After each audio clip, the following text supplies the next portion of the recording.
আসসালামু আলাইকুম। এই মুহূর্তে তোমরা যারা ভিডিওটি দেখছো তোমাদের বলবো ভিডিওটি শুরু থেকে শেষ পর্যন্ত দেখতে থাকো, ইনশাআল্লাহ ভিডিওটি প্রত্যেকের ভালো লাগবে। আজকের ভিডিওর বিষয় হচ্ছে ছোট থেকেই সন্তানকে কিছু বিষয় শিক্ষা দেওয়া উচিত। তো কোন বিষয় শিক্ষা দেওয়া উচিত তা আজকের ভিডিওতে তুলে ধরার চেষ্টা করব। আজকের ভিডিওর 1 নম্বর পয়েন্ট হচ্ছে ছোটবেলায় সন্তানকে শিক্ষা দিতে হবে বড়দের সম্মান করা, সালাম দেওয়া, তাদের সাথে সুন্দর আচরণ করা। এটা প্রত্যেকটা শিশুই তার পরিবার থেকে শিক্ষা লাভ করা উচিত, শিখে আসা উচিত, শেখানো উচিত। নাম্বার 2 হচ্ছে কারো শারীরিক দুর্বলতা নিয়ে ব্যঙ্গ করা যাবে না। এই শিক্ষা ছোটবেলা থেকেই সন্তানকে দিতে হবে।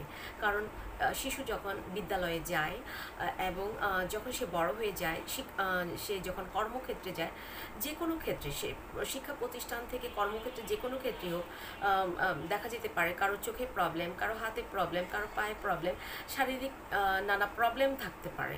তো এই বিষয়গুলোকে নিয়ে ব্যঙ্গ করা যাবে না, হাসাহাসি করা যাবে না, যাতে ওই ব্যক্তির মন খারাপ হয়ে গেলে সে আর হয়তো শিক্ষা প্রতিষ্ঠানে আসবে না, সে কর্মক্ষেত্রে আসবে না।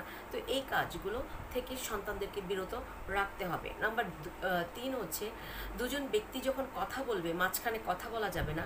এই বিষয়টাও সন্তানকে ছোটবেলা থেকেই শিক্ষা দিতে হবে।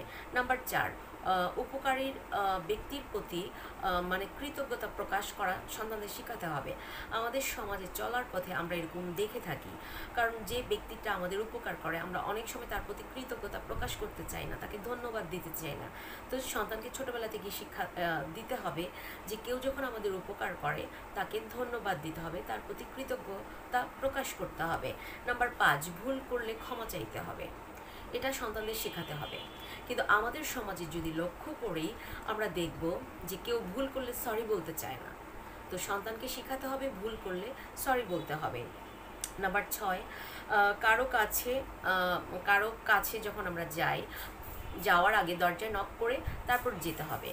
সন্তানকে এটা ছোটোবেলা থেকে শেখাতে হবে। কারো রুমে যখন আমরা যাব, কারো কাছে আমরা যখন যাই, কোনো প্রতিষ্ঠানে যখন যাই, অবশ্যই দরজায় নক করে আমাদের প্রবেশ করতে হবে, অনুমতি নিয়ে। এটা সন্তানকে শেখাতে হবে। নাম্বার 7 হচ্ছে ইসলামিক শিক্ষায় শিক্ষিত করতে হবে। মানে এখানে হচ্ছে বিষয় হচ্ছে যে ধর্মের, সেই ধর্মের প্রতি সন্তানকে উৎসাহিত করতে হবে, ধর্মের প্রতি শ্রদ্ধাশীল হতে সন্তানকে শিক্ষা দিতে হবে ছোটোবেলা থেকে। তো আজকের ভিডিও এই পর্যন্ত। আমি চেষ্টা করেছি গুরুত্বপূর্ণ পয়েন্টগুলো তুলে ধরার জন্য।